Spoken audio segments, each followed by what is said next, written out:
오늘 이 책의 8장에 나오는 열매 맺음의 장애물에 대해 살펴보기 원합니다. 첫째, 빼앗긴 씨앗. 빼앗긴 씨앗. 하나님의 말씀이 싹트지 못함. 그러니까 예수님께서 이렇게 비유를 드셨는데 나중에 제자들이 그 뜻이 무엇입니까? 그랬더니 예수님이 설명해 주시잖아요. 성경에 보면. 그러면서 여기 길가에 떨어진 씨앗에 대해서 이렇게 설명하십니다. 마태복음 13장 18절부터 말씀하시죠. 그런즉 씨 뿌리는 비유를 들으라. 아무나 천국 말씀을 듣고 깨닫지 못할 때는 악한 자가 와서 그 마음에 뿌려진 것을 빼앗나니 이는 곧 길가에 뿌려진 자요. 그러니까 씨앗이 길가에 뿌려진 사람은 어떤 사람을 의미하는가? 라고 예수님이 설명하신 내용입니다. 예수님이 설명하신 내용입니다. 그러면서 이 부분에 대해서 오스카 탐슨 박사는 이렇게 얘기합니다. 133쪽부터 보시면요, 이렇게 얘기합니다. 예수님은 씨 뿌리는 자가 씨를 뿌리러 나갔다고 말씀하신다. 그리고 어떤 일이 일어났는가? 씨 뿌리는 자가 씨앗을 뿌렸는데 악한 자가 와서 그 씨앗을 빼앗아 갔다. 목사님이 지난 주일에 어떤 설교를 했는가? 주일 성경 공부에서는 무엇을 배웠는가? 잘 들으라. 열매 맺음의 핵심은 씨앗이 싹을 틔우는 것이다. 얼마나 많은 씨앗을 뿌렸는가가 관건이 아니다.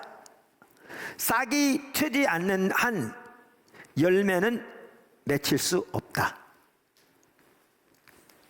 사람들이 교회에서 그저 설교만 듣고 돌아간다면 사탄은 아무리 많은 사람들이 교회에 가도 신경 쓰지 않는다. 씨앗을 빼앗을 수만 있다면 아무리 많은 씨앗이 뿌려진다 한들 사탄은 신경 쓰지 않는다. 살아계신 하나님과의 만남이 있어야 한다. 하나님의 말씀과의 만남이 있어야 한다.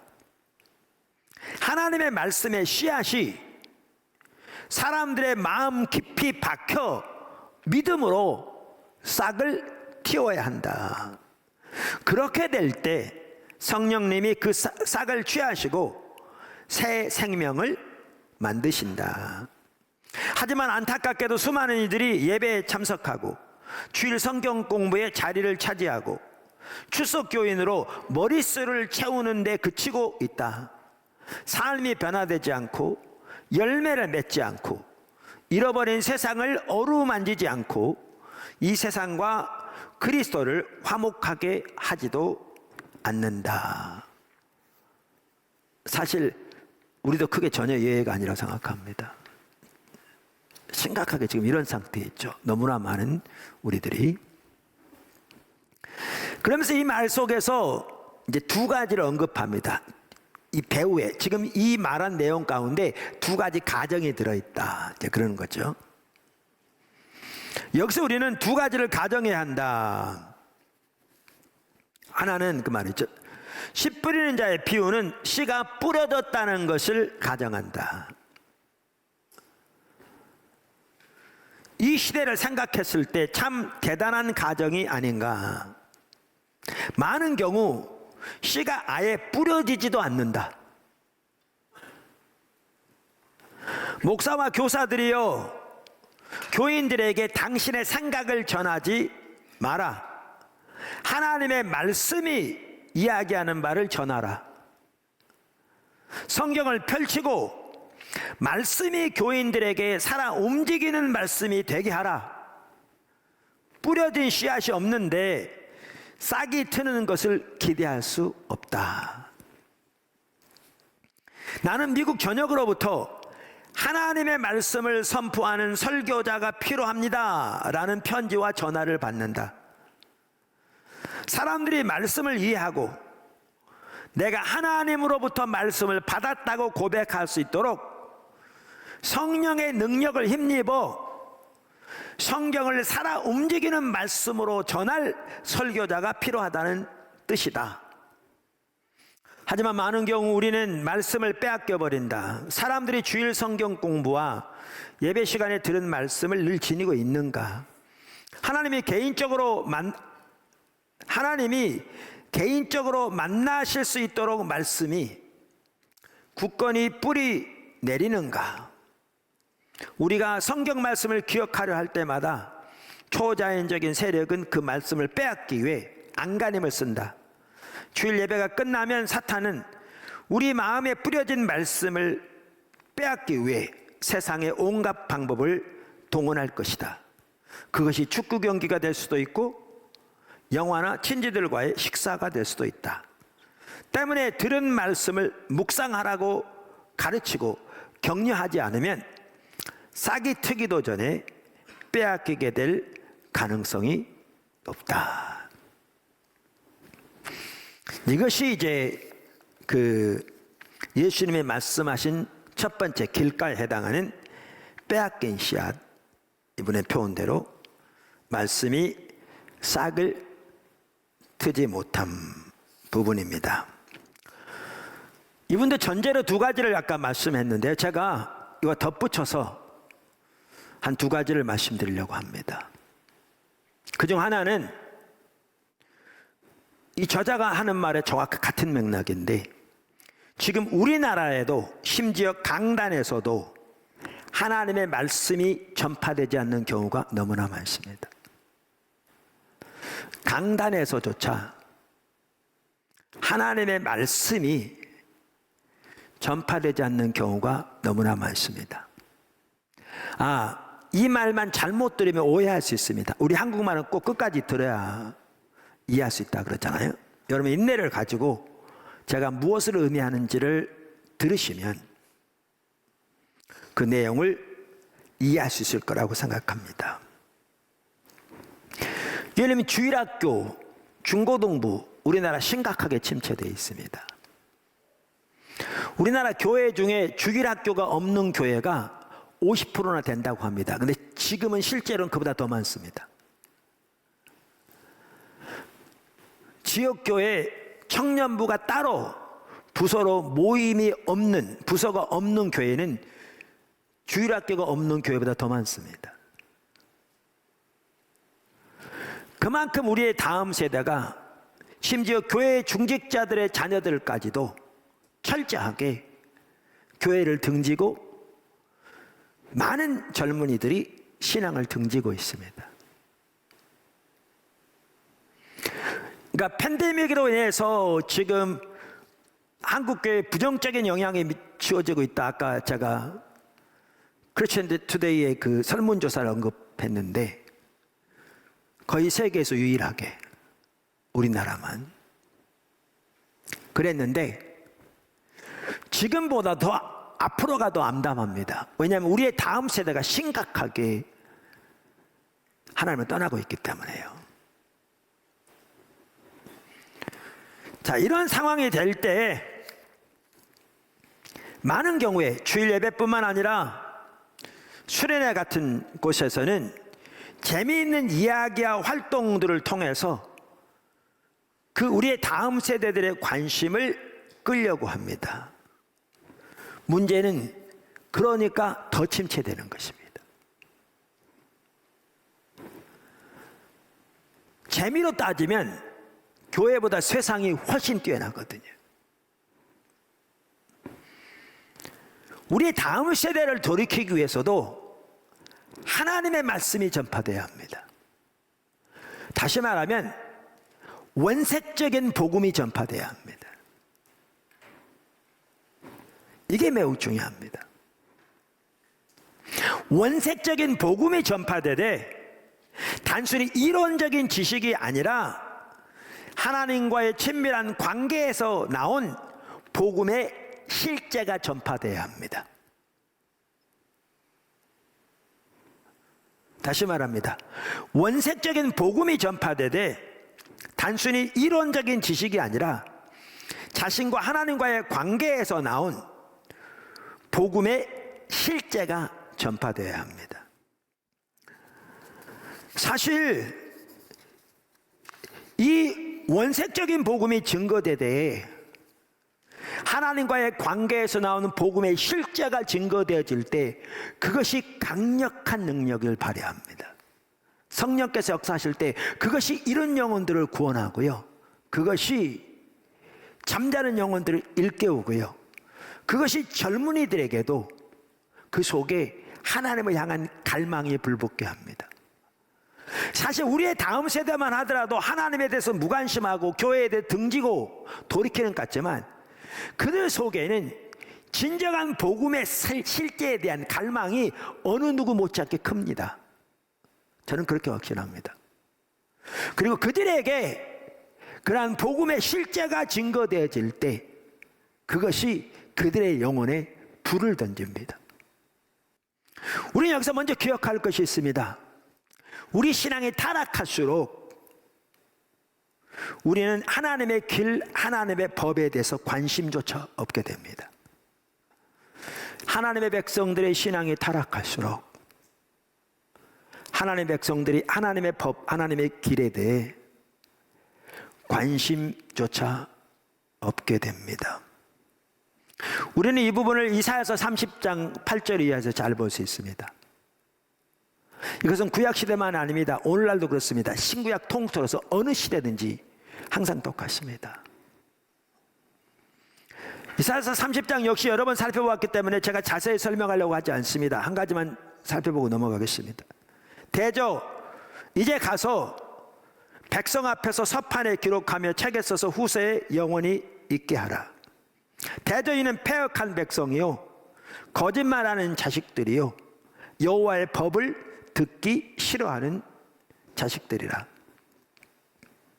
그들이 선견자에게 이르기를 선견하지 말라, 선지자에게 이르기를 우리에게 바른 것을 보이지 말라, 우리에게 부드러운 말을 하라, 거짓된 것을 보이라. 너희는 바른 길을 버리며 첩경에서 돌이키라.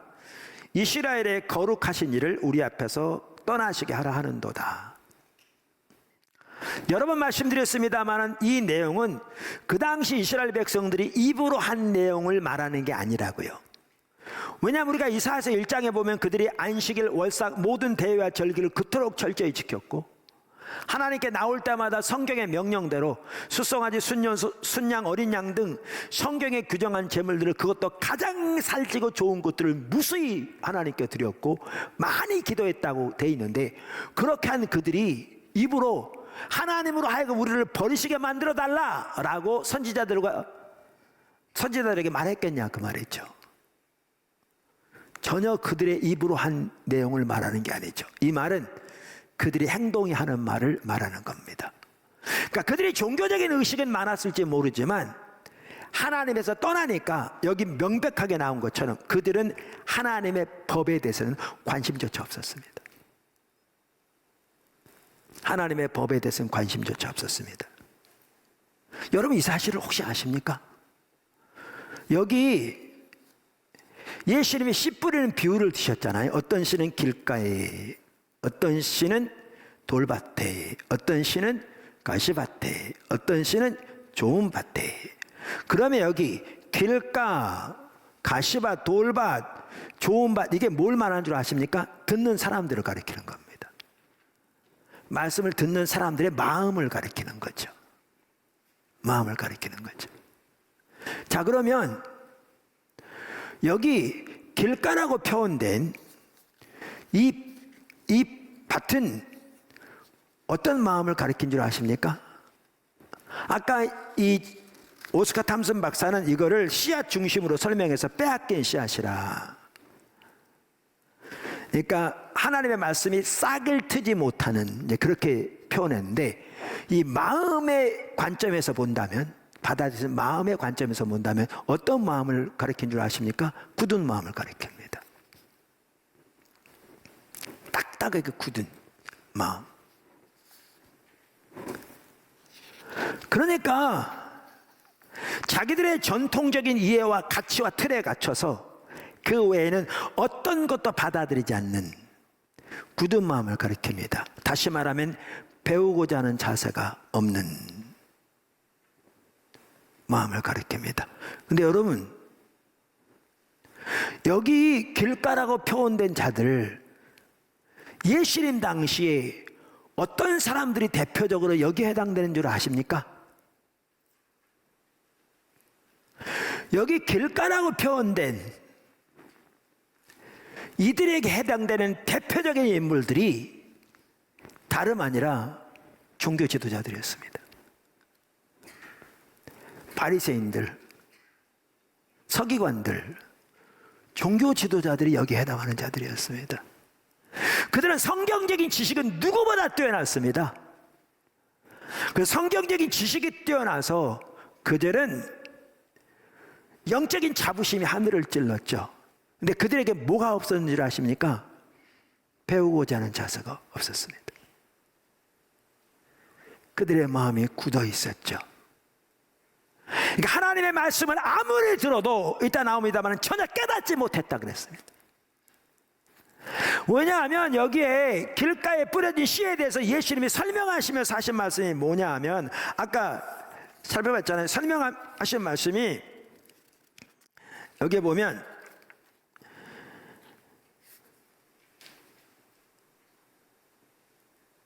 천국 말씀을 듣고 깨닫지 못할 때에는 악한 자가 빼앗아 간다. 이게 길가다 그랬거든요. 그러니까 이들의 지금 전형적인 특징이 뭐냐면 깨닫지 못한 겁니다. 깨닫지 못한 겁니다. 그들이 대표적인 인물들이었습니다. 그래서 여기에서 아주 중요한 게 뭐냐면 하나님의 뜻을 행하고자 하는 자세입니다. 하나님의 말씀 앞에 떠는 자세입니다. 사실 이게 뭐죠? 하나님의 얼굴을 구하는 자세의 핵심이기도 한데, 제가 아까 설명드린 그대로입니다.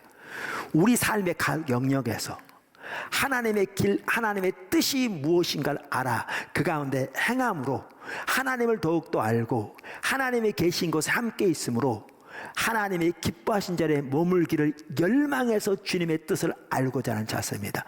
그 자세를 가지고 성경도 묵상하고, 그 자세를 가지고 설교를 듣고, 그 자세를 가지고 기도를 통해 하나님의 도움을 구하며 하나님을 찾는 게 필수적인 자세입니다.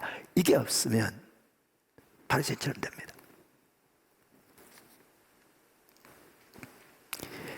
이 자세가 있어야 말씀이 싹이 트입니다.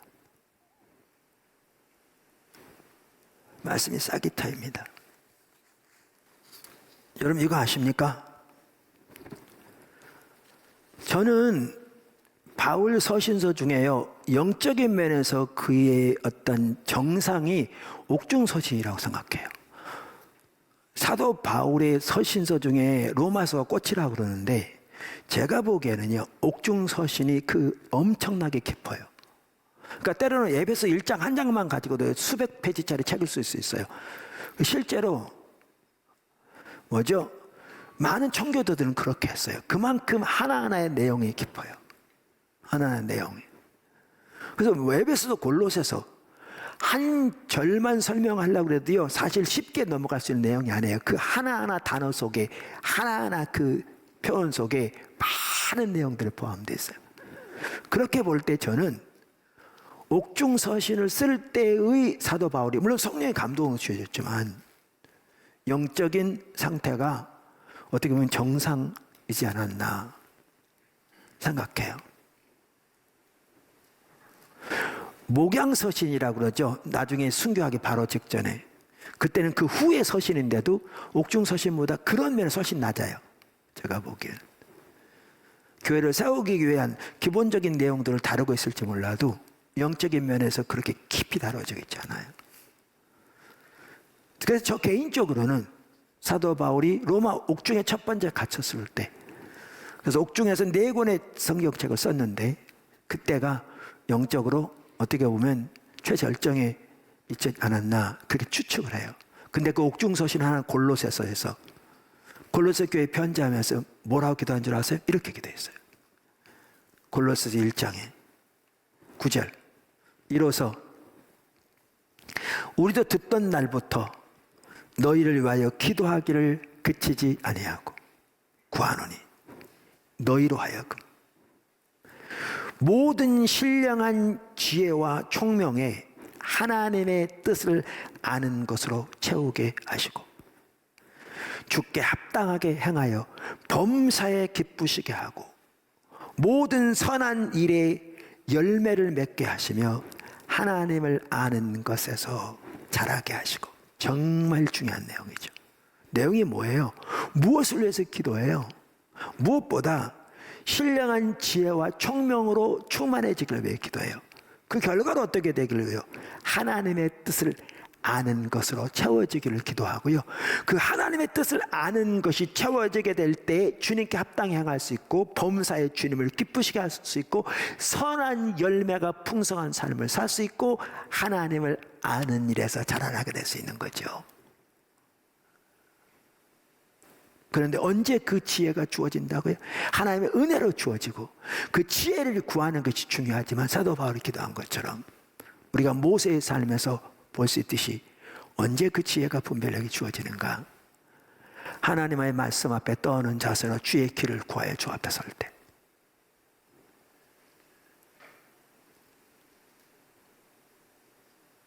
이 자세가 있어야 말씀이 싹이 트여요.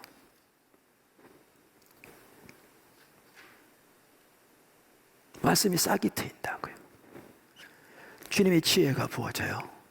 말씀을 통해서 하나님의 길이 보이고 하나님의 의중이 보여지고 하나님의 뜻이 보여지고 그 뜻 앞에 비춰진 하나님을 떠난 자신의 현재의 상태가 보여지고 그래서 돌이켜지게 되고 주님의 길을 주님의 도움을 구하게 되고 올바로 설 수 있도록 주님의 은혜를 구하게 되고 그렇게 되는 거죠. 그래야 열매 맺는 자리로 나갈 수 있어요. 그냥 말씀 듣고 감동받았다고 열매 맺는 자리로 절대 안 나가집니다. 며칠 다 잊어먹을 건데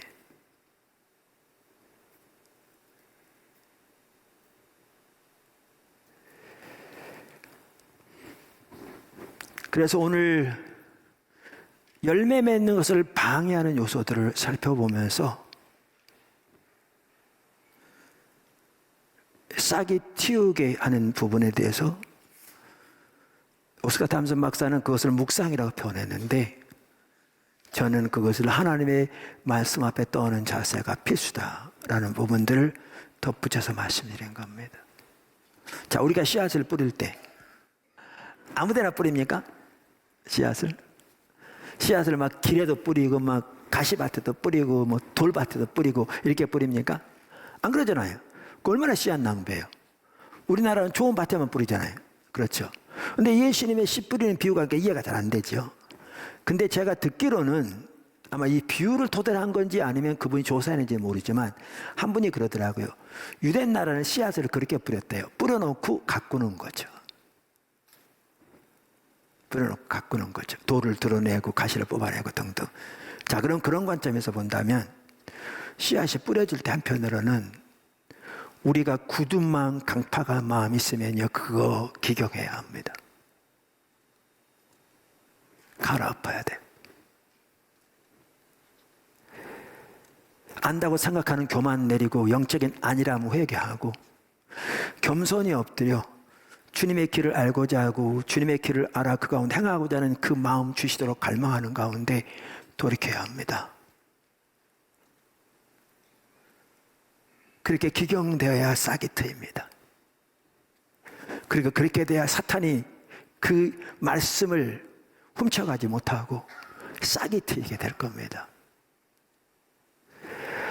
우리가 열매 맺는 삶, 그러니까 하나님과 동행하면서 하나님을 알고 존재를 사랑하는 하나님의 친밀한 교제 가운데 하나님의 행하심 보고 온 사람을 동참하는 이 삶을 통해 우리 삶 속에 열매가 풍성하게 맺혀지는 게 존재 이유라고 말씀드렸잖아요. 이 삶을 살려면요 지금 말씀드린 이 자세 없이 가능하지 않습니다. 이 자세 없이 싹이 틔어지지 않습니다.